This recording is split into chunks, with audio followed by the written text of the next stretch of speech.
we think about a lot of high touch B2B businesses, having millions of followers at the end of the day, a lot of times doesn't serve them. It's who versus the number. Welcome to Content Kingdom. This is your backstage pass to the people, tools, and the trends shaping the future of content marketing. And welcome to Content Kingdom. I'm your host, David G. Ewing, and with me is Paige Velasquez Budde, CEO of Zilker Media and author. Paige, it is great to have you on Content Kingdom. Welcome. Thank you so much for having me, David. I'm excited to be here and really excited to see you in the lion shirt today. Oh, thanks. Yeah, I wore this for you in honor of our Zilker Media Day that we had together about a month ago. That was a blast, and some great content came out of that. So Absolutely. Thanks for having it. I do feel like I'm at the feet of the master today, because Zilker is a great media company. I've obviously have worked with you guys for a long time and know the quality of your work. And to have you on the show to talk about content is a rare treat. So, Paige, let's just hit some of the highlights about who and what you are. So you are the CEO of Zilker Media, and maybe you could tell us just a little bit about that, and then and tell us a little bit about Zilker, and then we'll talk about your book.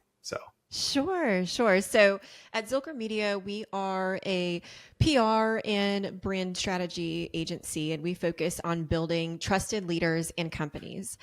So what's unique about us is we have the opportunity not only to work with amazing brands, but also work with the CEOs, the founders at the forefront of those brands. And how can we help accelerate speed of trust? How can we help accelerate credibility for these companies? And a lot of times we are leveraging what we call thought leadership. So individuals that we perceive as trustworthy and entertaining, and how do we build not only the corporate brand, but also their brand right alongside that. So it's a lot of fun, the work that we get to do. Yeah. And as one of your clients, I can tell you that it is fun trying to come up with thought leadership. Your team has great ideas. And I'm, kind of curious, when you think about what Zilker does, B2B versus B2C, are you B2G as well? Where would you guys say you specialize? Yes. So, we do a little bit of everything, but I would say our bread and butter is B2B. But we also have experience in B2G, B2C. But I would say, a lot of our focus is looking at how do we, build that trusted leadership, no matter who we're going after. But, from a lot of probably what we'll talk about today, we'll focus a little bit more on B2B, because naturally that's just where a lot of our clients are. Yeah. B2B is a little bit of an interesting challenge. We've had some recent guests who've all been B2C, so it is kind of fun to have you on to talk about B2B. And maybe you could start by just telling us a little bit about what makes B2B different from B2C. Why is content for B2B easier, harder? What's it like? Tell us what should we be looking out for? Sure. So I'd say a big distinct difference is B2C. A lot of times you're going after volume or the masses. B2B for most companies is focused on one thing, and that's relationship building.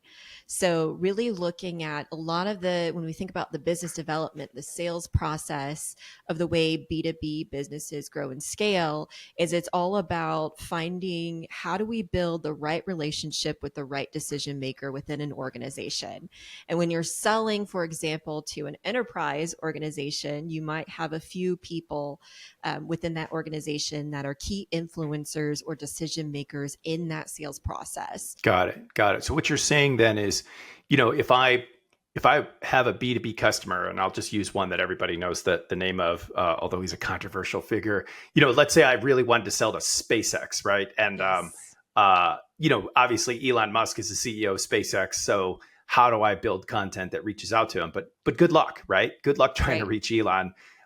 So then it's just about, well, who can I really get to who might actually be able to influence and make the decision for whatever I'm selling? And how do I make content that appeals to them? And then, on a stepping stone to whether I need to even get to Elon to get my product sold, or where do I need to develop the relationship? Is that fair? That's exactly right. And All it's right. really all about, just understanding that process, but most importantly, where are they paying attention to? What type of content are they most interested in? And then from there, where are they spending their time? Got it. You said something that, and I need you to talk me down off the ledge. So you said B2B content should not be focused on followers. And I'm sorry, if you're out there listening to Content Kingdom, I love you. Please be a follower. Please join the kingdom. Please be inside. It's better inside the kingdom than outside.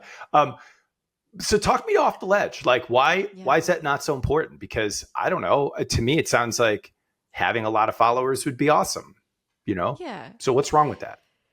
Yeah, nothing's wrong with followers, but it wouldn't be the number one metric that I would base success off of. Of course, Okay. we all want followers. It's human innate nature to want to be liked, right? Yeah.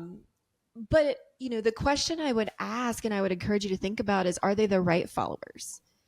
So if you have millions of followers that you're serving, that is great if if you have a product for all of those followers, which some brands do and some businesses absolutely do. That's the right strategy. Okay. But when we think about a lot of high touch B2B businesses, having millions of followers at the end of the day, a lot of times doesn't serve them. It's all about the right 100, 500,000, 500,000, whatever that might be. It's who versus the number. And that's where we even look at engagement. I encourage, okay, great, this post got hundreds of likes, but is it the right hundreds of likes? Because we can have hundreds of likes, we can have millions of followers, and we cannot have business results at the end of the day. All right, you convinced me. So those of you that are listening who don't love content, get the hell out. Get out of here. Stop listening. Go away. No, I'm kidding. All right. So that's pretty cool. So, all right. So, Tim's story is pretty compelling, right? And it's a really great way of getting started with content. Now, you've written a book that's, correct me if I'm wrong, it's a playbook on how to do this, and it's coming out soon, right? So let's do the obligatory book promotion piece here, right? Because that's great. You've got this book. It's called The Strategic Business Influencer. When someone's going to read this book, who are you looking for? Who's going to read this book and say, man, that was awesome? Yeah. So I wrote this book with the entrepreneur in mind. So the entrepreneur that maybe feels as if they are the underdog, they're going up against much larger competitors with heavy marketing budgets, and they really cannot match that if they were to just grow and scale and focus on, logo to logo marketing. That today is really hard to beat out from legacy brands. So really looking at, how do you differentiate yourself? How do you think of content? How do you think of PR? How do you think of branding strategically in a way that differentiates you and allows you to build a competitive advantage in a very scrappy way? All right. Got it. Okay.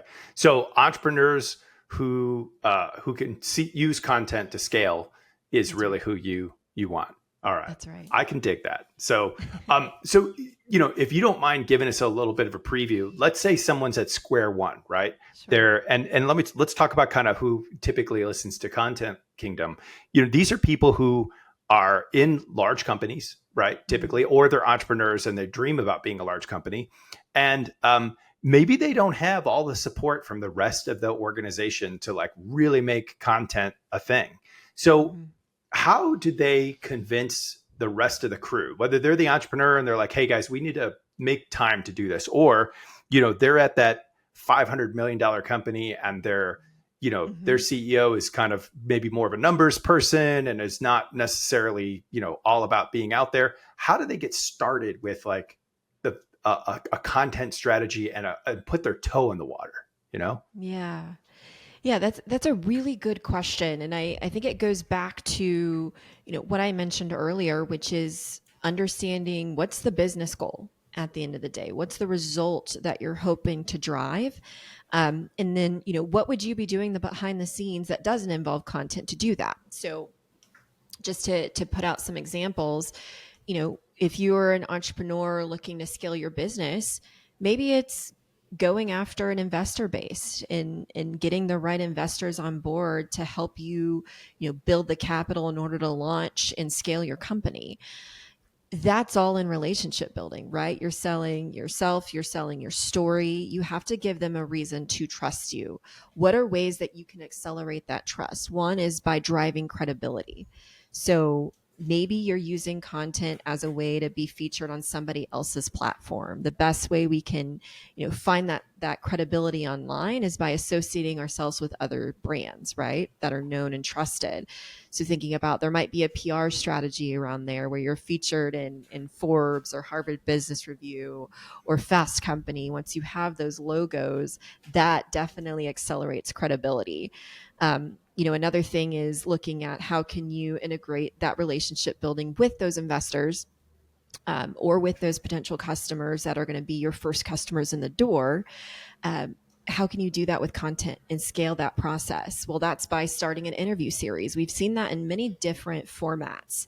That can be a written, video, or audio. I will say, podcasting, video casting, that is one of the best formats because it performs really well in terms of getting visibility within an algorithm online. And naturally, we've been conditioned throughout media to pay attention to video. So if you can do that and that's natural to you, that's a way to supercharge not only the visibility that you're getting just naturally online, but the relationships that you're able to build.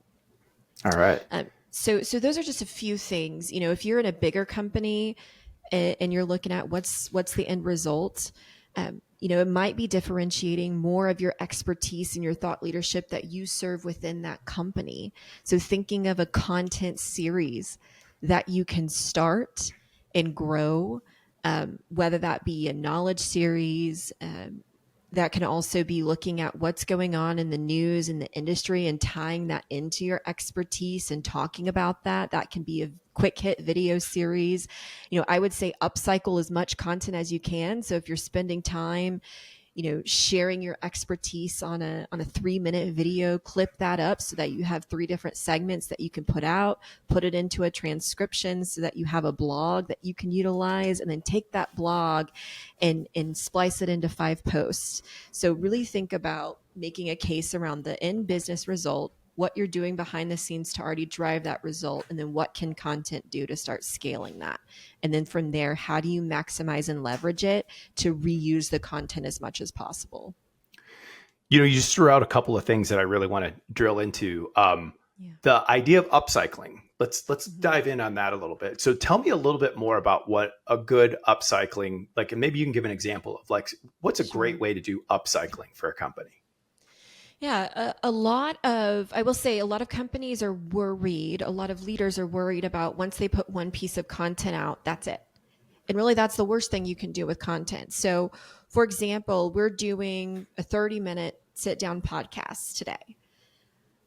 Basically from there, what you want to do with that is you don't want to just put out the 30-minute episode. You want to splice it up into 2-minute segments of videos. Because let's be honest, when it comes to content, our attention spans are short. So the more that you can splice that into, whether it's a minute 30, 2 minutes would be the absolute max I would do online. Then you have several of pieces of content from that that you can utilize to repurpose for, 3 or 4 months, right? From there, I would also take this video and I would put it into a transcription service. Most Riverside or Zoom or whatever you're utilizing will transcribe for you. So transcribe that. You can use that exact transcript, just brush it up a little bit as a blog post. You can also put it into, some sort of AI system to also create an email newsletter with that as well. And then also splice it into about 4 or 5 text LinkedIn posts or Facebook posts or Instagram posts, whatever that might be. So there's I think we took one piece of content and created probably 50, 60 pieces of content from that Yeah. one. And so I just encourage you to really think about that. And then from there, it goes on your website blog page. It will go on your website podcast page in the video format. It'll go on your email newsletters. So there's just so many places that content should live, the YouTube channel. And that all comes from that one piece. And that is the best way to be utilizing your resources and the time and efforts that you're putting into content. And this is why I encourage businesses and leaders to really think about that, because they get really overwhelmed and say, you know what, we don't have the time, we don't have the resources. The reality is, you know, they can't afford to not be doing this. They just need to think about it more strategically. And how do you get the most legs? How do you get the most leverage, the most visibility out of the one format that they are spending time and effort on? That is pretty cool. And yeah, I'm definitely guilty of not upcycling my content. So I don't know if there's a mantra like in recycling, like what is it? Like act locally, think globally, you know, reuse, recycle, reduce, whatever. We should come up with something. It's like just, yeah, basically just reuse the hell out of everything that you have and slice it and show it. Yeah, don't stop. That's right. But, you know, okay, so the upcycling concept is spun gold. That's great. We've talked about B2B and adding value and building networks. Mm-hmm. There's one other thing that I think I've seen you guys do, and I'm really intrigued by it. Maybe you could tell me a little bit about it. And that is, you know, I always think of content, and I think a lot of people do, of, you know, I make the content and then I shoot the content out to all kinds of people, right? Look at me on social media. Look at me on my website. Look at me on YouTube. But there's another whole side of this, right? Which is, some people call it user generated content, but it's also just kind of inbound content and quizzes, right? And you guys have played around with this a bunch, and I have not. And I would just be really curious if you could maybe tell us what's going on with quiz-based marketing. How does that work? And why would it be valuable? I sort of get it, but I think maybe it'd be really cool to hear that from you. Yes, this is probably my favorite type of content, and we see it more as interactive content because it's a two-way street. Like you said, we're not just pushing it out there. It actually involves users coming and engaging with it, interacting with it. And what I love about it is that it's value-driven. We have seen assessment marketing, quiz marketing being some of the top converting content. Actually, it's more than double what we typically see. More than double? Yes. In terms of conversion rate, what we typically see, what we call, free asset marketing, which is the download my ebook, download my white paper, download the latest study. Yeah. All that honeypot stuff. Yeah. It's typically more than double. On average, we have seen about a 24% conversion rate from someone who has landed on this page to actually completing the assessment, completing the quiz, and actually giving you and opting in to ongoing opportunity to bridge that relationship with, most of the time is in an email newsletter list. Ooh, and so that's a pretty good little nugget there, Paige. So you're saying that just random visitors, you've seen random visitors come to my website, and if I've got a quiz on there, you're saying that of the people who take the quiz, like 24, 25, like a quarter of them will kind of say, all right, I'm in for the rest. I'll keep engaging with you, right? I'm going to keep this moving. Is that what you said? Is that what you meant by 25% or 24%? So the 24% is actually people landing on the page and taking the assessment. I would say it's higher than that. It's much higher. I would have to look at our statistics, but I know it's over 80% are actually in subscribing to ongoing communication. So that's an even bigger and better number than what I thought it was. So very high conversion rate in the world of conversion rates. Okay. I'm in. All right. So tell me about this. So you've seen these great conversions. Do you have any examples of like how this has worked out for anybody that you know? Yes, absolutely. We have an assessment that we created in 2023, and I have a few, but this one, I love this story. So it's called the My Confident Language Quiz. The leader that created this was Lisa Sun. So she's the CEO of a company called Gravitas. So it's a New York-based clothing company, and it's a clothing company for women that really promotes body positivity, self-confidence. And at the time in 2023, she was writing a book called Gravitas. So it was a little bit more on her story, building that company, and how women can build a little bit stronger of self-confidence. She was told as a McKinsey consultant early on in her career that she came off as too much, and she needed to have a little bit more gravitas and understanding of how to utilize her superpowers in the right way. So I can't understand that at all. I never come across as too much. Never. What's Lisa's problem? Come on, Lisa. But it's something that a lot of women struggle with, right? How do you find that balance in a way that's going to be, that's going to catapult you in your career, right? How do you tap into those strengths, those superpowers in the right way? Most people focus on the things that they're not good at. Her message is all about identifying the superpowers, identifying the strengths, and then really understanding how to build that gravitas around it. So we launched this quiz with her, just knowing that she was promoting the book, but more importantly, her business result that she wanted to drive was finding her right customer, right? The woman that's going to be shopping at Gravitas that she can build a relationship with for years and years and years. And the book is just another vehicle to do that, another way to drive impact. So we created the assessment with that in mind. I will say when a lot of people start thinking about quiz marketing, they think of it more in terms of a survey. I would encourage you to completely shift your focus from that, because a survey is one-sided. I'm sending this out to get information for me. The way the assessment and a quiz needs to be built is I'm sending this out so you can learn something about you. So it's free, it's all value driven, it's about the end user, and it's instant, right? We live in the world of Amazon and that instant gratification. So you can get that in a quiz.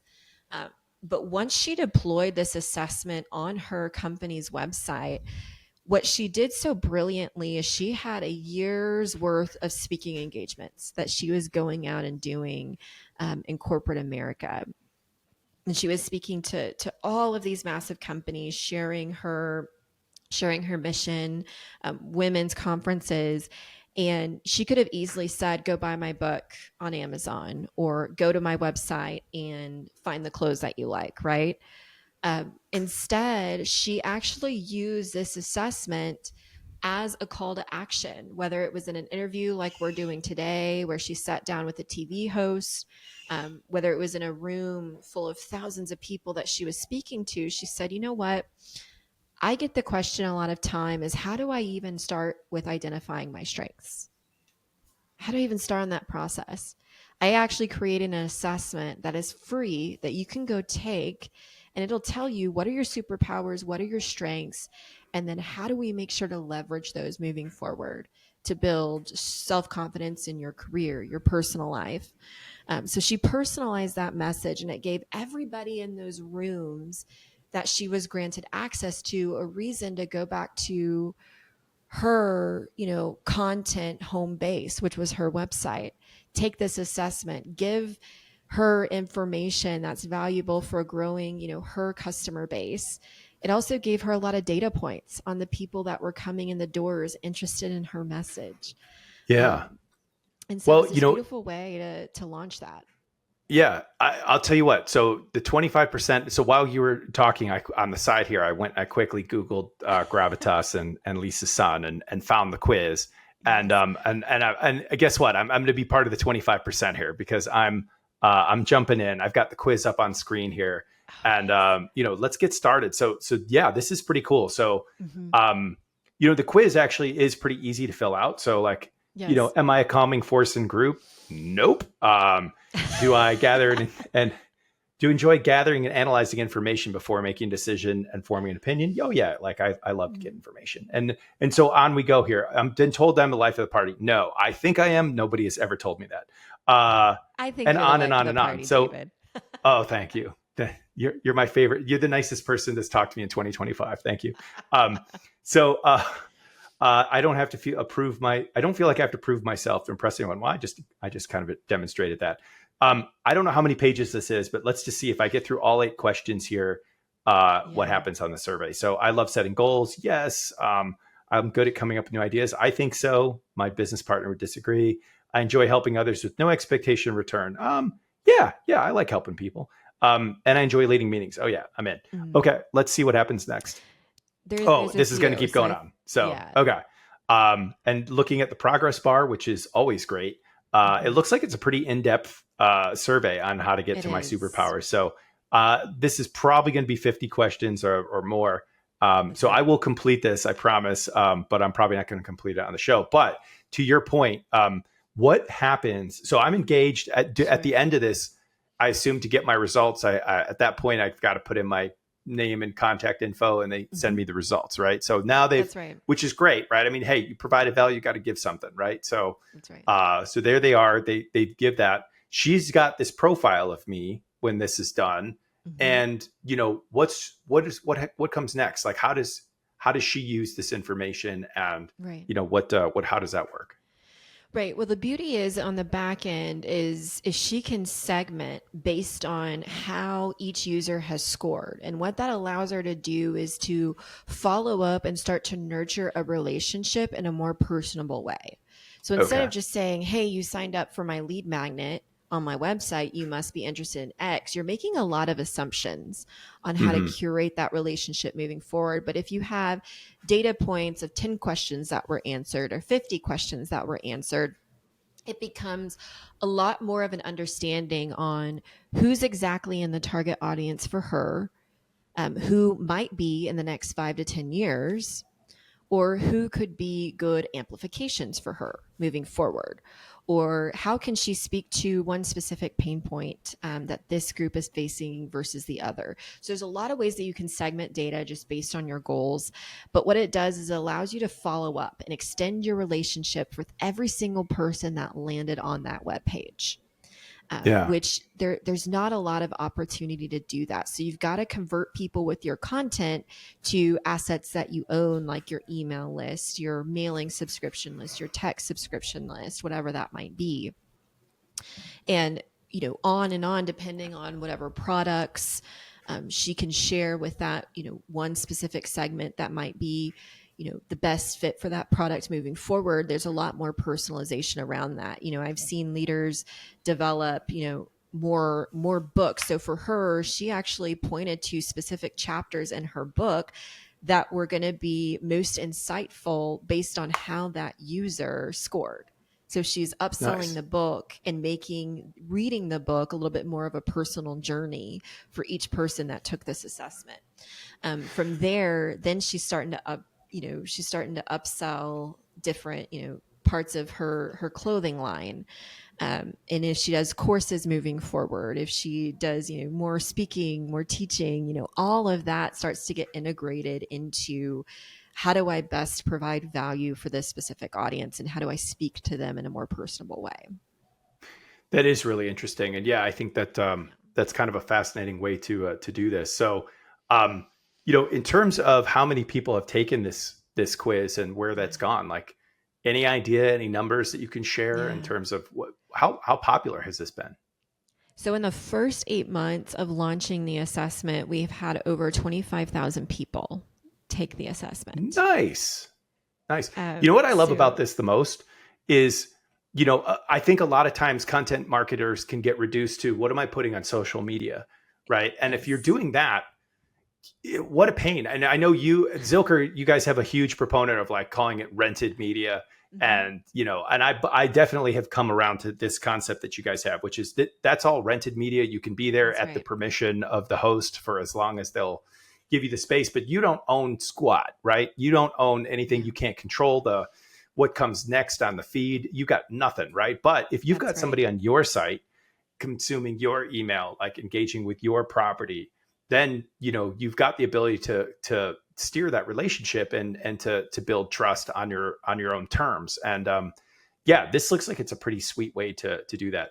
So, all right. So Paige, these are all the hero moments, all the exciting things. We've got, Steve and Lisa and all these great people, but tell me about the strikeouts, and it's okay to use me as an example. So, No, I was actually going to use a more a personal example. We're Oh we're yeah. always using our platforms as a way to test things out for our clients, right? So there was a time, it was about 2.5 years ago, where a new format of content was appearing on LinkedIn. And because we work with a lot of B2B or B2G businesses, LinkedIn is primarily where we are focused a lot of times with our client. So Okay. this new format of a LinkedIn newsletter, it wasn't available for all profiles yet. Somehow my profile was granted access Somehow. to somehow, yeah, might know a few people, but somehow it was granted access into getting this early. And so we wanted to test it out and really understand this vehicle of content and how we could utilize it in strategies. So I was really excited about launching this, and I was like, okay, what am I going to launch a newsletter around? Well, obviously what we do, which is building strategic business influencers. But I will say that the type of content that I first launched the series with, I wouldn't say it was necessarily a flop, but it didn't perform the way we thought it would. And Okay. it wasn't necessarily the format of the content. The LinkedIn newsletter is great. It's a tool that's amazing to get you visibility in the algorithm because people can subscribe to it. So you're circumventing the algorithm in a way. It was actually the type of content, the way I put out content. I did it with a very generic, this was the title, David, the most powerful way to differentiate your company in today's market. And it's so funny, it's being a content marketer. It was such, when I think back on this and reflect on it, it was such a broad topic. Who were we really talking to at this point? I kind of treated it as an SEO blog. There's a lot of great insights, of course, a lot of good learnings that business owners could take away from it, but it didn't quite captivate and capture the audience and have them engage in it in a way that we would like. And it's because it wasn't timely. That's one thing. It could have been talked about at any time, and it wasn't relationship focused at all. There was no storytelling. There were no case studies that were included. It was just almost like a listicle. Here are the top 7 things you need to be doing. Yeah. And that works on well-known news sites like your Forbes and your Business Insiders. That works on a blog post because it's serving you in terms of SEO. That does not work, we found, on this vehicle of a LinkedIn newsletter. A LinkedIn newsletter needed to be a lot more storytelling based, needed to be relationship driven based, and it needed to be timely. So that was a big lesson that I learned. I got very, I got engagement, but it was very minimal engagement. There wasn't a lot of conversation around the topic. And so I've tried to shift the way that we approach this with our clients moving forward and the way that we're doing it ourselves to be one of those 3 things moving forward. So that would be my big kind of flop moment is, anticipation. We're going to launch this big new format that not everybody has access Everyone's to. going to watch. And then, yeah. Everyone's going to read the content was all wrong. And you have to do some of that trial and error to figure out what's going to work. But I was treating it as if it were the SEO blog post, right? So that was a big learning just in terms of what's actually going to captivate people, what's going to spark conversation for our right clientele. Awesome. That is thank you for sharing a vulnerable flop story. It's good to know I'm not alone. Paige, there is so much I would love to talk to you about, but we are running tight on time. So I know you've been on TED Talks, and I would love to talk to you about that and some other things. But really, I've got kind of one wrap up question for you, and that is, when you look at the future of B2B content and how it's going to impact people, what do you have your eye on right now? Yeah. So, a lot of what we have our eye on is looking at how do we break through the noise. I will say with AI and AI generated content is more easily accessible and quicker to generate than ever before. I think there's a lot of pros to that, but there's also a lot of noise that's going to happen because of that. So the strategy behind content becomes really important. What we're seeing work right now really is news-driven, timely, focused content. So looking at what is going on that your audience is most worried about, that they're analyzing, that they're thinking about, and how can you provide expertise, thoughtfulness, opinions on that, even if it's as simple as linking a trending news story. It's a lot of the timeliness and getting that post up there, but also the thoughtfulness on how do you from your seat perceive this timely event, and how can others learn from it. So news driven content, and then at the end of the day, that relationship driven content is what we are seeing work time and time again right now to really break through the clutter. All right. So there's just one obligatory follow-up question to that. I promised that was going to be my last question. I totally lied. All right. So if you're going news driven, we live in a world where news, especially political news right now, is so polarized, right? So what's your advice? I mean, I've heard people say, like, just throw yourself on one end or the other, because love you or hate you, you're going to get attention. I've heard other people say, play the middle. What's your advice if someone's going to go after the news cycle? How do they jack the news cycle in a way that's going to work, for them? Yeah. Really focus on your area of expertise, your lane. Don't just jump in to be polarizing or share an opinion. If it's legislation that has to do with you and your company, obviously there's a big news story around the tariffs going on right now. I think that's a good example. If your company is impacted by that, if you're making strategic decisions based on the legislation, you need to be out sharing, your thoughts. What are you watching for? What are the things that are most important to you? How are you contingency planning around this? That type of content is what's extremely valuable. So, stay above the fray as much as you can. But if it's obviously impacting you directly and you have a really strategic way that you're thinking about it that can be valuable to your decision maker, to your audience, absolutely be sharing that. That's one of the best ways to get visibility. That's one of the best ways to get inbound PR. So I do think, some of that comes with, you have to think through all of the impacts the content could have. And some things make a sense to make a stance on, and some things might not. So just really having that strategic lens at the end of the day, but don't shy away from it if it is absolutely impacting you directly. All right. Fair enough. I'll give it another try. Paige, how do our listeners find you? Sure.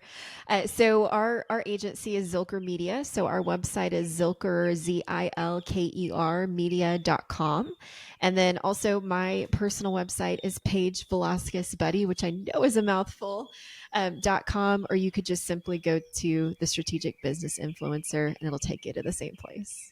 Great. And when does the Strategic Business Influencer officially release so that our audience can snap up their own copy? So it's out for pre-order right now, but it will officially release on November 25th of 2025, which, fun fact, is actually my birthday. So it'll be a really fun, special birthday this year. All right. Well, that sounds great. Paige, thank you so much for being on Content Kingdom. We really appreciate having you, and we'll talk to you soon. Thank you so much, David.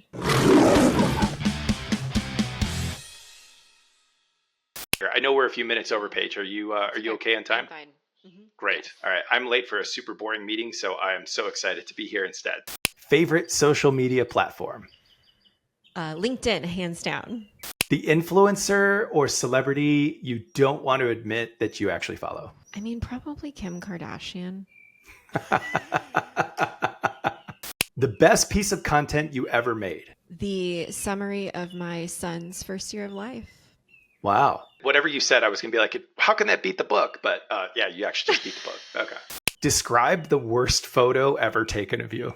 Oh my goodness. This just happened. I was speaking at a conference last week. Amazing audience participants took some photos of me and posted them on LinkedIn, but most of them were with my eyes closed or my mouth open. And now there's a group text that has that photo as the main photo of my friends that love to humble me. And I'm so grateful for them.